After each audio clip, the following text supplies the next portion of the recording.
پہلے جازم اور اس کی ٹیم اندر جائیں گے اور مرتضیٰ باہر رہ کر ان کا انتظار کرے گا۔ عبیہ کو صحیح سلامت وہاں سے بچا کر لائیں گے اور مرتضیٰ باہر ہی ان سبھی سے کال پر کنیکٹ رہے گا۔ اگر اسے ایسا لگا کہ اسے اندر جانا چاہیے، عبیہ کو اس کی ضرورت ہے، تو وہ اندر ضرور جائے گا۔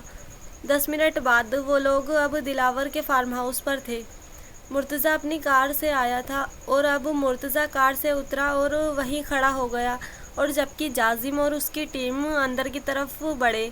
اس کا سیکریٹ فارم ہاؤس تھا، اور کیونکہ دلاور کے اس فارم ہاؤس کے بارے میں کوئی نہیں جانتا تھا، تو اس لیے یہاں زیادہ سیکیورٹی نہیں رکھی گئی تھی۔ صرف وہ 8-10 لوگ ہی تھے۔ گن پر سائلنسر لگے ہونے کی وجہ سے گن کی آواز نہیں آ رہی تھی۔ جازم اور اس کی ٹیم نے سبھی لوگوں کو گن سے شوٹ کر دیا تھا اور پھر اندر کی طرف کو بڑھے اور فارم ہاؤس کی تلاشی لینے لگے۔ عبیہ، میں تم سے آخری دفعہ کہہ رہا ہوں، ان کاغذوں پر سائن کرو، دلاور نے عبیہ سے کہا۔ میں خلا کے کاغذوں پر سائن مر کر بھی نہیں کروں گی، سائن تو تمہیں کرنے ہی پڑیں گے۔ اس بار دلاور نے گن نکال کر عبیہ کے سامنے کھڑی ملازمہ پر پوائنٹ کی تھی۔ سائن کرو، نہیں تو یہ ملازمہ اپنی جان سے جائے گی، دلاور نے عبیہ سے کہا۔ جازم، جو فارم ہاؤس کی تلاشی لے رہا تھا، تبھی اسے پاس ہی کے ایک روم سے گولی چلنے کی اور عبیہ کے چیخنے کی آواز آئی، جو کال پر کنیکٹ ہونے کی وجہ سے مرتضیٰ نے بھی آسانی سے سنی تھی۔ آواز سن کر مرتضیٰ اندر کی طرف دوڑا اور جازم بھی فوراً اندر کی طرف دوڑا۔ روم اندر سے لاک تھا۔ جازم نے بنا ایک پل کی اور دیری کیے دروازے کے لاک پر گن سے فائر کیا اور پھر دروازہ کھولا تو دیکھا کہ عبیہ ڈر سے ایک طرف بیڈ پر پڑی تھی اور سامنے ہی ایک عورت بھی زمین پر بیٹھی تھی، اور دلاور گن لیے کھڑا تھا، اور اب مرتضیٰ بھی اندر روم میں آ چکا تھا۔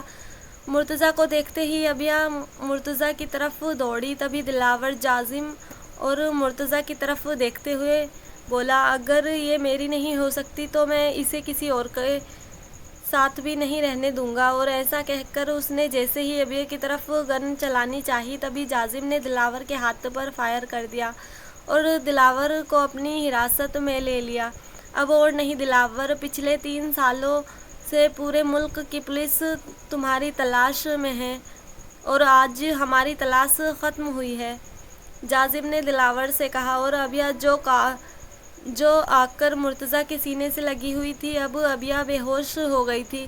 تبھی مرتضیٰ نے عبیہ کو اپنی باہوں میں اٹھایا اور تبھی وہاں جازم کی ٹیم کے کچھ لوگ آئے اور بولے، سر، مال مل گیا ہے، سارا ڈرگس یہیں ہے۔ تبھی جازم مرتضیٰ سے بولا، تم عبیہ کو یہاں سے لے کر جاؤ، شاید ڈر کی وجہ سے بے ہوش ہو گئی ہے، میں اپنی ٹیم کے ساتھ اپنا کام دیکھتا ہوں اور کچھ ہی دیر میں یہاں میڈیا بھی پہنچتی ہی ہوگی، تمہارا اور عبیہ کا اس کیس میں نام نہیں آئے گا اور میں سب سنبھال لوں گا۔ مرتضیٰ نے جازم کی بات پر ہاں میں سر ہلاتا وہاں سے عبیہ کو لے کر نکل گیا۔ کچھ دیر بعد مرتضیٰ کے گھر میں ایک لیڈی ڈاکٹر عبیہ کو چیک کر رہی تھی اور مرتضیٰ وہیں کھڑا تھا، جبکہ عبیہ بیڈ پر بے ہوش تھی۔ عبیہ کو چیک کرنے کے بعد ڈاکٹر نے مرتضیٰ سے کہا، آپ کی وائف ڈر اور کافی وقت سے کچھ نہ کھانے کی وجہ سے بے ہوش ہیں، فی الحال میں نے انہیں انجیکشن دے دیا ہے، یہ کچھ دیر میں ہوش میں آ جائیں گی، تو سب سے پہلے آپ انہیں کچھ لائٹ سا کھانا کھلا دینا۔ جی، مرتضیٰ نے کہا، اور پھر ڈاکٹر وہاں سے چلی گئی۔ کچھ دیر بعد مرتضیٰ اور عبیہ دونوں ہی مرتضیٰ کے روم میں موجود تھے۔ اب عبیہ ہوش میں آ چکی تھی اور مرتضیٰ اسے کھچڑی کھلا رہا تھا، اور عبیہ جو اب کافی حد تک نارمل ہو چکی تھی، لیکن اسے رات میں کمرے میں اکیلے سونے میں ڈر لگ رہا تھا۔ تو مرتضیٰ اور عبیہ دونوں ایک ہی روم میں سوئے تھے۔ عبیہ کئی دفعہ رات میں چیختی، ڈر سے اٹھ جاتی تو مرتضیٰ اسے شانت کرتا۔ ایسے ہی 2-3 دن اور گزر گئے۔ 3 دن بعد شام کے وقت مغرب کے بعد آج عبیہ اور مرتضیٰ چھت پر تھے۔ اب عبیہ اپنی کڈنیپنگ والی بات کو کافی حد تک بھول گئی تھی۔ آپ کو کیسے پتہ چلا میں کہاں ہوں؟ تمہیں یاد ہے کچھ دن پہلے میں نے تمہیں یہ لاکٹ پہنایا تھا اور تم سے کہا تھا تم اس لاکٹ کو کبھی اپنے آپ سے الگ مت کرنا۔ اس لاکٹ میں لوکیشن ٹریکر ڈیوائس تھا۔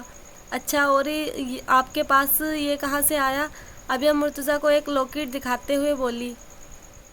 مجھے یہ آپ کے کورڈ میں سے ملا ہے۔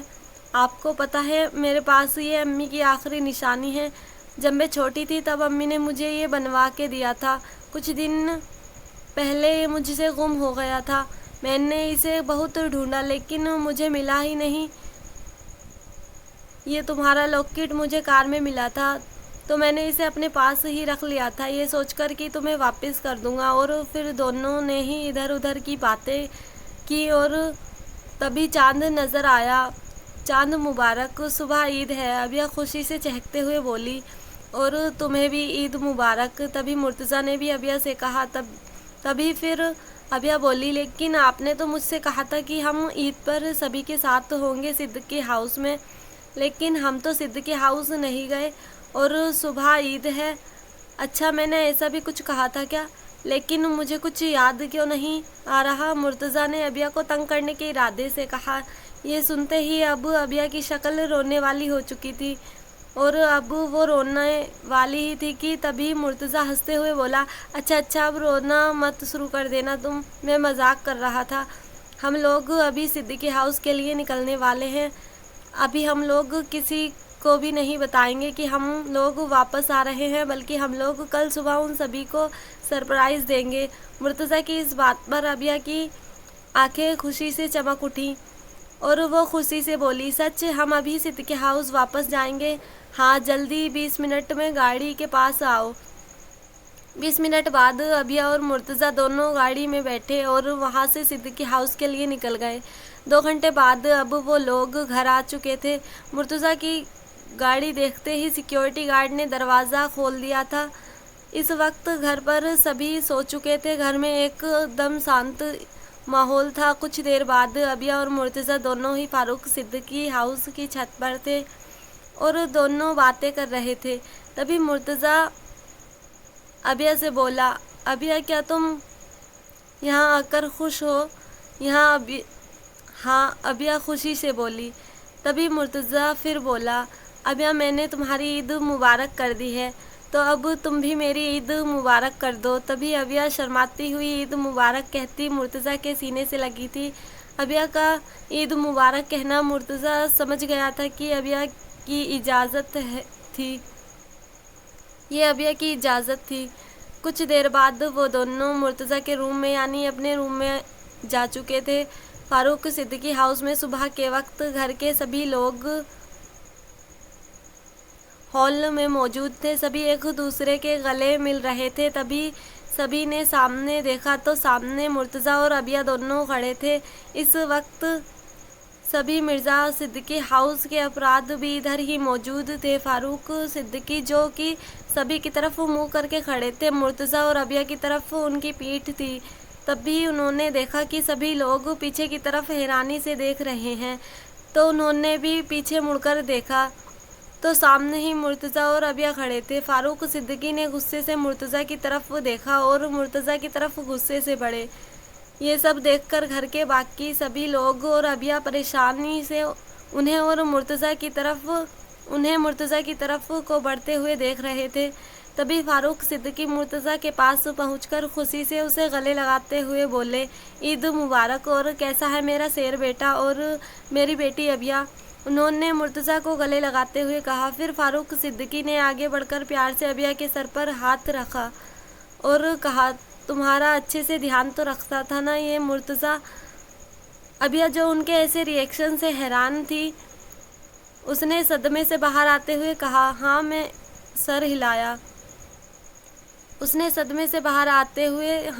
ہلایا اور عبیہ کے ساتھ ساتھ گھر کے باقی سبھی لوگ بھی ایسے ہی صدمے میں تھے، کیونکہ ان سبھی کو تو یہ لگا تھا کہ وہ مرتضیٰ کو غصے سے گھر سے باہر نکال دیں گے۔ فاروق صدیقی کے ساتھ ساتھ مرزا صدیقی بھی مرتضیٰ سے خوشی سے ملے۔ تبھی آخر طلحہ سے اور یہ سب سسپینس برداشت نہیں ہوا تو بول ہی پڑا، دادو یہ سب کیا ہے؟ آپ تو چاچو سے غصہ تھے۔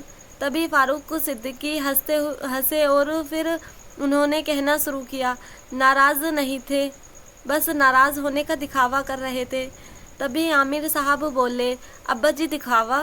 ہاں، مرتضیٰ کو پتہ چلا تھا کہ کوئی اس کا پیچھا کر رہا تھا اس کے نکاح سے کچھ دن پہلے سے، تو اس نے یہ بات اپنے دوست ایس پی جازم کو بتائی تو اس نے کہا تھا کہ مرتضیٰ کو اپنی فیملی سے الگ رہنا چاہیے کچھ ہی دنوں کے لیے، جس سے اس کی وجہ سے اس کی فیملی کو کوئی نقصان نہیں پہنچائے، اس لیے مرتضیٰ نے الگ رہنے کی بات کی تھی۔ اور ابیا کو فیصل سے بچانے کے لیے مرتضیٰ نے جلدی رخصتی کا کہا تھا۔ یہ سب مرتضیٰ نے ہمیں تب بتایا تھا جب اس نے الگ رہنے کی بات کی تھی، اور جو لوگ مرتضیٰ کا پیچھا کرتے تھے ان کی گاڑی پر ایک خاص طرح کا لوگو تھا، بالکل اسی طرح کے گاڑی سے ایک دو بار کوئی شخص فیصل کے گھر اس سے ملنے بھی آیا تھا، تو مرتضیٰ کو لگا شاید وہ لوگ فیصل کے کہنے پر ابیا کا پیچھا کر رہے تھے یا پھر مرتضیٰ کا، کیونکہ مرتضیٰ نے جب بھی ان لوگوں کو نوٹس کیا تھا تو ابیا اس کے ساتھ ہی تھی۔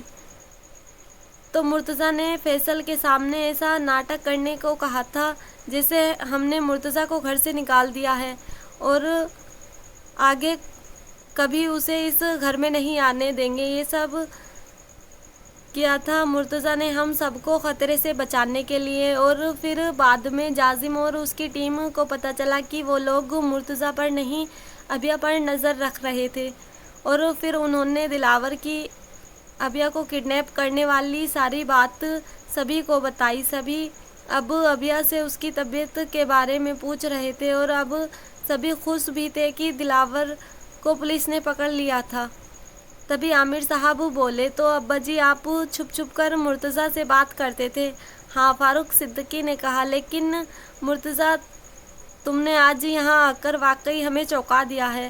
ہم تمہیں اور ابیا کو واپس یہاں دیکھ کر بہت خوش ہیں۔ یہ اور ابیا جو راحمین کے گلے لگی ہوئی تھی، اب راحمین نے ابیا کو خود سے الگ کرتے ہوئے کہا، آج ہماری ابیا بہت خوبصورت لگ رہی ہے، لگتا ہے تم مرتضیٰ کے ساتھ بہت خوش ہو۔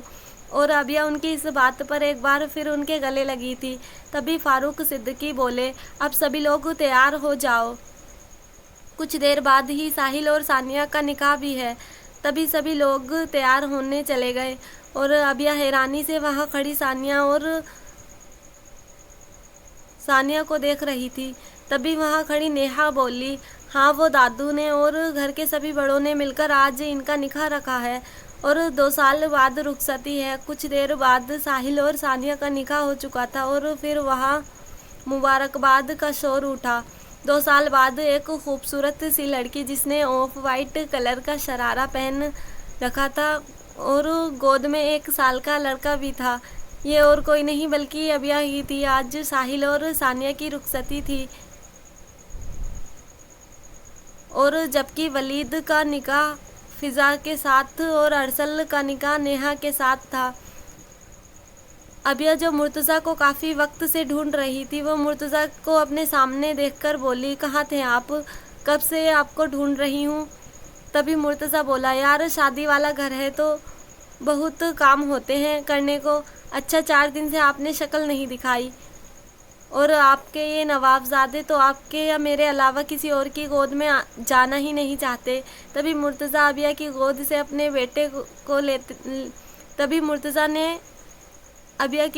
اپنے بیٹے کو لیا اور پھر بولا، اچھا چلو اب غصہ مت کرو، ہم لوگ فوٹو بنواتے ہیں۔ ایسا کہہ کر مرتضیٰ نے ایک ہاتھ میں اپنا بیٹا لیا اور دوسرے ہاتھ میں ابیا کا ہاتھ تھاما اور اسے اسٹیج کی طرف فوٹو بنوانے لے گیا۔ کچھ دیر بعد طلحہ ان کی فوٹو بنا رہا تھا، اب کافی وقت ہو چکا تھا۔ تبھی طلحہ بولا، یار چاچو اب تو مجھے جانے دو، کافی وقت ہو چکا ہے۔ تبھی مرتضیٰ بولا، چپ چاپ ہماری فوٹوز بناؤ۔ تبھی طلحہ پھر سے بولا، میں سنگل ہوں نا، اس لیے آپ سبھی مجھ سے ہی سارے کام کراتے ہو، دیکھ لینا اگلا نمبر میرا ہی ہوگا شادی کا۔ اور طلحہ کی یہ بات سن کر ہال میں موجود سبھی ہنسنے لگے تھے۔ تو ختم شد، دی اینڈ۔ فرینڈس، اگر آپ کو ہماری یہ ناول پسند آئی ہو تو ویڈیو کو لائک کریں، چینل کو سبسکرائب کریں اور ہمیں بتائیں آپ کو یہ ناول کیسی لگی۔ تو ملتے ہیں آپ سے کسی اور ناول میں، تب تک کے لیے اللہ حافظ۔